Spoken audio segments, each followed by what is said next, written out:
There aren't many jobs where an employee's potential sacking is everybody's business. But in the high-stakes world of elite sport, the jobs of those in charge, the managers, coaches and leaders, seem to be fair game and a talking point for fans and critics alike. A quarter of the way through the 2018-2019 Premier League season, Manchester United were struggling in 10th position in the table. For a lot of teams, 10th place would be perfectly acceptable, but this is Manchester United, an organization with a proud history and a winning tradition.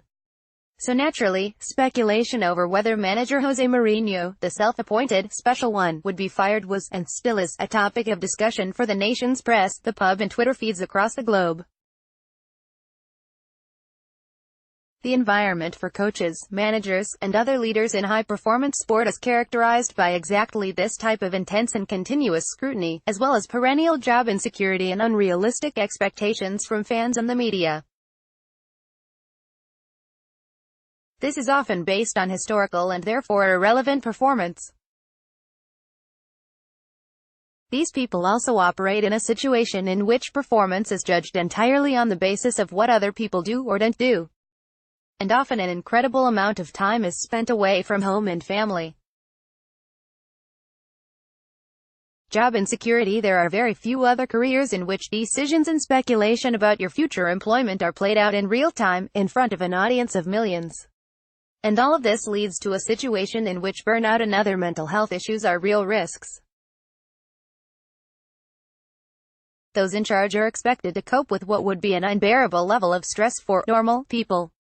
And research suggests that for leaders in sport, there is pressure and expectation, from within and from outside sources, to maintain a mask of stoicism at all times.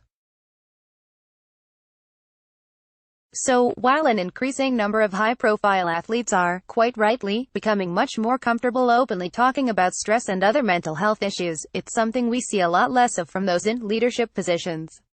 Sports psychology research consistently demonstrates the stress associated with leadership in high-performance sport. As many as 1 in 4 coaches might experience extreme fatigue and burnout by the end of a competitive season. Elite coaches have talked about the negative impacts of stress on their physical and mental well-being, and on their relationships outside of work. Retired Dutch footballer, Marco van Basten, has spoken about how the stress of management led to his resignation. Shuttershock. There are several examples of coaches and managers who have left sport altogether, citing mental health issues such as anxiety and depression. Gary Speed, manager of Sheffield United FC and, later, the Welsh national team, tragically took his own life in 2011. Only later did we find out that he had most likely been battling depression for most of his adult life.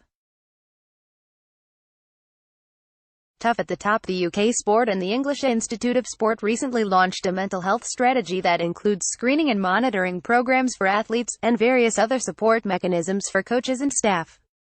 This is undoubtedly a step in the right direction for sport in the UK. But for those in charge, who are generally not afforded the opportunity to show any signs of fragility or vulnerability, it may well be that asking for help will continue to be a challenge. Read more: 5 Ways to Deal with Burnout, using lessons from elite sport when athletes disclose mental health issues, they're brave, paving the way for others, and opening up the conversation.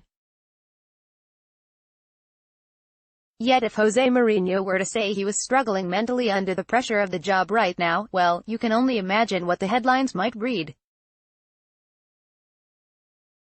What this all shows is that the coaches, managers, and leaders, who have a duty of care to look after the mental